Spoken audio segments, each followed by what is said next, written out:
छत्तीसगढ़ में ऐतिहासिक जीत हासिल करने के बाद सीएम के चेहरे को लेकर बीजेपी में चर्चाओं का दौर शुरू हो गया है। बघेल सरकार को सत्ता से बेदखल करने के बाद बीजेपी की चुनौती अब सीएम चुनने को लेकर है। वैसे तो बीजेपी में दावेदारों की लंबी लिस्ट है, लेकिन सूबे का सूबेदार कौन होगा ये दिल्ली दरबार से तय होगा।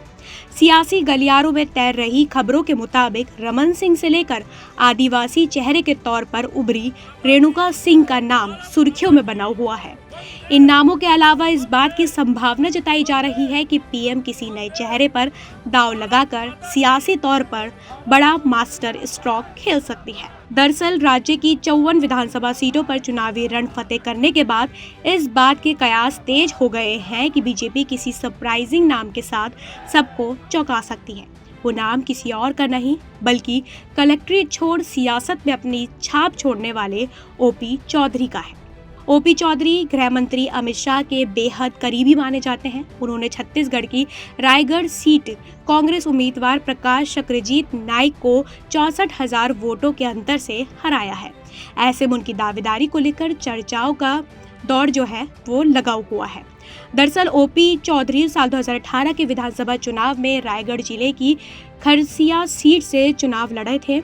इस चुनाव में ओपी चौधरी को कांग्रेस उम्मीदवार उमेश पटेल के हाथों करारी शिकस्त झेलनी पड़ी थी। उमेश पटेल ने ओपी चौधरी को करीबन 16,000 वोटों से हराया था। बीजेपी ने इस बार के विधानसभा चुनाव में ओपी चौधरी को चुनावी मैदान में उतारा, जहां उन्होंने बड़ी जीत हासिल करके खुद को सीएम पद की रेस में ला लिया है।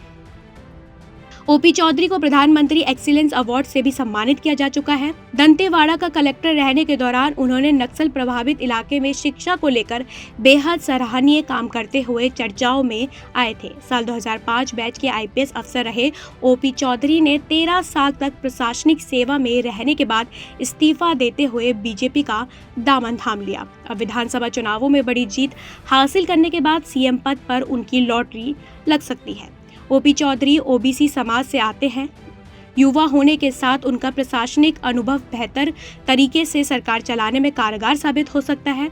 बीते दिनों अमित शाह ने चौधरी के चुनाव प्रचार के दौरान कहा था, जनता ओपी चौधरी को विधायक बना दे, बड़ा आदमी बनाना मेरा काम है। ऐसे में ओपी चौधरी की सीएम पद की दावेदारी और भी ज्यादा मजबूत मानी जा रही है। अब आने वाले दिनों में तस्वीर साफ होने की उम्मीद है कि सूबे के सीएम का ताज आखिरकार किसके सिर पर सजता है।